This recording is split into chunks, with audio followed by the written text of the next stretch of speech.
A Road to Romance. Written by Barbara Cartland. Narrated by Anthony Wren. Chapter 1. 1820. The Marquis of Whisinford turned into St. James's Street and walked into White's Club. Having nodded to the porter, he then went into the coffee-room. As expected, he saw his friend, who he was having luncheon with, waiting for him. Lord Alfred Middleton and the Marquis had been at Eton and Oxford together. They were now enjoying the London season, and met almost every night at some party or other. Last night the Marquis had been dancing with an extremely pretty girl, who Lord Alfred had not seen before. So he greeted his friend when he joined him, saying, "Did she, or did she not?" "She did not, purely because I did not ask her," the Marquis replied, and they both laughed. The Marquis ordered some coffee, and Lord Alfred raised his eyebrows. "Since when," he asked, "have you been drinking coffee before luncheon?" "As a matter of fact, I did not think the champagne last night was particularly good," the Marquis replied, "and the port they provided, I'm certain, was corked." "I never touch port," Lord Alfred said, "so I don't know." "I don't often either, but I was really rather bored." Lord Alfred sighed. "I can understand that. We have been to at least 10 parties that were exactly the same as the one last night, with more or less the same people. But I thought that the woman you were dancing with was superior to the others.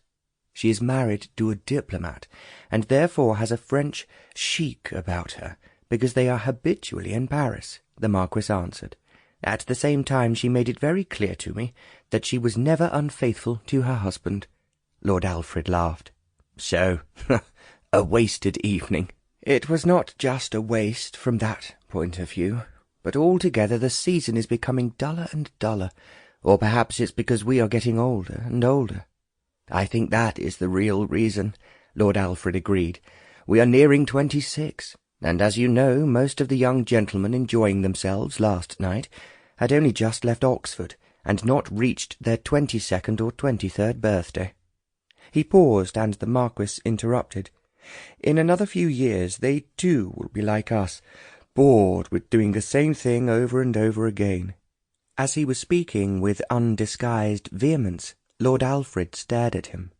"Is it really as bad as all that?" he asked. "Well, ask yourself, Alfred. I must say I have found not only the beau monde a bore, but also the pretty soiled doves are not as amusing as I used to think they were." Lord Alfred sighed.